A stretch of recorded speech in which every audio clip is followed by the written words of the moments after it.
Diseases of rice and their management. At the end of this lesson, you will be able to explain the causes and symptoms of diseases in rice crop. Explain the management of diseases in rice crop.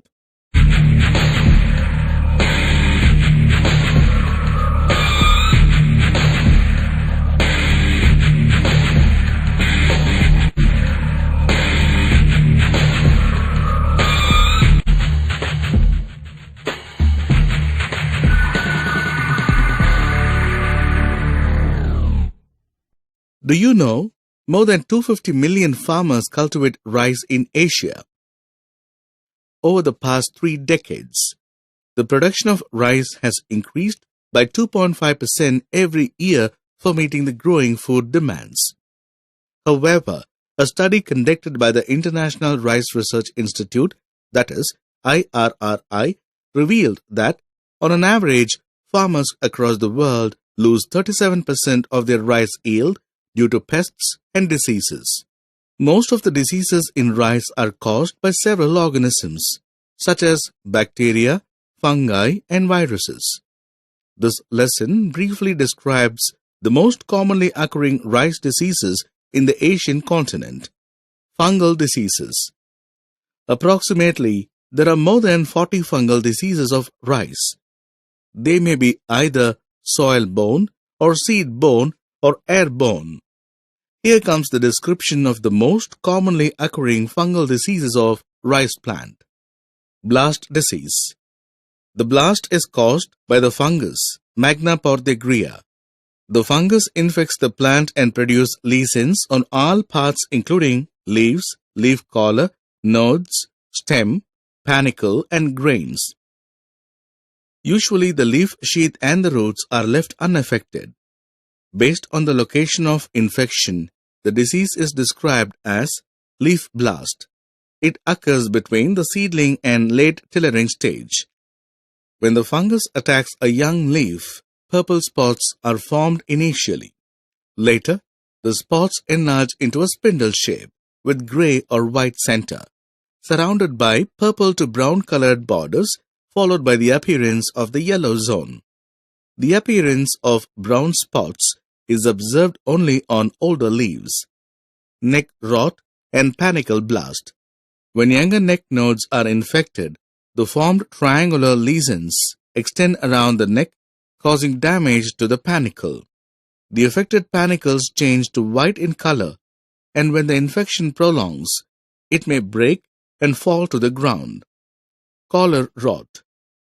Infection at the collar occurs at the junction of the leaf blade and sheath, leading to the formation of the brown lesion.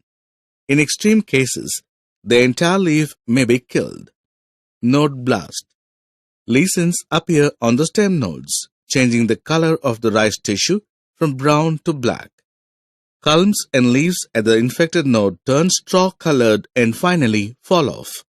Rice blast in rice crops can be managed by segregating healthy seeds from diseased crop and sowing them as resistant varieties. By following recommended spacing during planting, that is 20 into 20 cm, to enhance aeration and light penetration. By applying recommended levels of fertilizers, because excessive usage can increase the intensity of blast infection. By maintaining clean fields, which can be the sources of infection. By burning or burying of diseased plant. Sheath blight. This is caused by the fungus Rhizoctonia solanae Kuhn. This fungus is capable of surviving in the soil as sclerotia or dormant mycelium during unfavorable condition, even for 2 years. Later, the sclerotia in the soil are activated during land preparation or upon frequent irrigation of land. Under favorable conditions, the hyphae or sclerotia attach to the seedling and begin to germinate.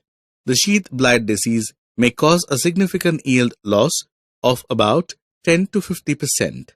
Symptoms of sheath blight. Initially, oval or ellipsoidal greenish-gray lesions measuring 1 to 3 cm in length appears on the leaf sheath, close to the soil or stagnant water. Later, The lesions enlarge, turning into grayish-white centers surrounded by dark brown margins. Gradually, the lesions increase and spread to the upper part of the sheath and to the leaves, finally killing the entire plant. The infection spreads easily to neighboring tillers when they come in contact with the infected leaves. Sheath blight can be controlled by growing more tolerant rice varieties, by avoiding the use of infected seeds, by treating the seeds with fungicide before sowing, by adopting cultural practices like wide space sowing, control of weeds in and around rice fields, and burning of stubbles, by avoiding the excess use of nitrogen fertilizers, by practicing the concept of green manuring during land preparation, by draining the water from the rice field early in the cropping season, that is, during the sheath formation, so as to control the spread of epidemics, adopting crop rotation with dicot crops, as the fungus spreads easily in monocot crops, false smut. This disease is caused by the fungus Urstilla gynodia virens. The symptoms are visible only at the flowering stage. The fungus attacks the young ovary of an individual spikelet and converts it into large velvety balls or smut ball. Low temperature, high relative humidity, and rainfall during the flowering stage increases the incidence of viral infection. Symptoms of false smut. Initially, the smut ball is yellow in color and coated by a membrane. After bursting of the membrane, the color changes to yellowish green, olive green, and at the end turns greenish black. False smut can be managed by avoiding the sowing of infected seeds, by proper planning of sowing date to avoid the damage caused during the heading period, by spraying of chlorothalonil 75 WP at the rate of 2 ml per liter during flowering stage, by cleaning the bunds and fields regularly to avoid disease transmission through weeds, by removing the infected panicles and plant debris after harvesting. Brown spot. It is caused by the fungus Cochleobolus miabenis, which is formerly known as Helminthosporium oryzae. The fungus affects the plant in all stages of growth, that is, from seedling to the final stage. When a diseased seed is sown, the spores enter the coleoptile and the roots. When the plant grows, the spores develop on the leaf-forming spots. The spots may vary in shape and size, that is, from minute dark spots to large oval or circular spots. These spores spread to other leaves and panicles through the wind. The incidence of disease is more in places with temperature ranging between 16 and 36 degrees Celsius and with a relative humidity of 86 to 100%. The infection is critical at maximum tillering until the ripening stage of the crop. Symptoms of brown spot. At the seedling stage, circular yellow or brown lesions appear on the coleoptile. At the tillering stage, initially small, circular brown to purple-brown lesions appear on the leaves.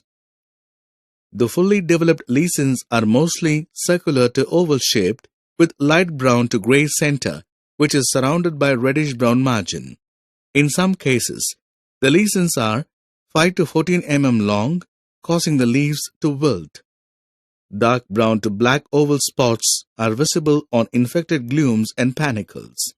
When the florets are infected, the grain quality decreases due to incomplete grain filling. The fungi may also penetrate into the grains, causing spotting and discoloration of grains, a condition referred as pecky rice. Brown spots can be managed by improving the soil fertility through regular monitoring of soil nutrients and by applying fertilizers, by sowing the seeds of resistant varieties so as to reduce the loss caused by infections, by treating the seeds with fungicides such as propiconazole, trifloxystrobin, carbendazim, and iprodion, by treating the seeds for 10 to 12 minutes in hot water at 53 to 54 degrees Celsius before planting to control the primary infection that may occur at the seedling stage. Grain discoloration. Rice grain discoloration is a serious disease caused by wide range of microorganisms such as Drosclera oryzae, Curvularia lunata, Sarocladium oryzae, Forma species, Microdocium species, Nigrospora species, and Fusarium species. The grains are subjected to infection either after milk stage or after harvest or during the process of storage. The infection may occur externally on the glumes or internally on the kernels, resulting in discoloration of the glumes or kernels. Symptoms of grain discoloration: darkening of glumes or spikelets to brown or black in color, appearance of dark brown or black spots on the grains. Grain discoloration can be prevented by spraying carbendazim, thiram, and mancozeb at 1:1:1 ratio during the middle of the flowering stage. So far, we have learnt about the fungal infections in rice. Now, let us move on to the bacterial infections. Bacterial diseases are deemed to be a major threat to sustainable productivity. They are found to cause many problems in Asian countries, especially in India. Here, we shall discuss on one of the major bacterial diseases that causes major loss in the productivity. Bacterial blight disease is caused by the bacterium Xanthomonas oryzae pathover PV oryza. The organisms enter the plant through the pores of the leaves and roots. They multiply inside the plant and enters the leaf veins as well as block the water conducting tissues of the roots. After the appearance of the initial lesion, the bacteria ooze and spread to other plants through rain or wind.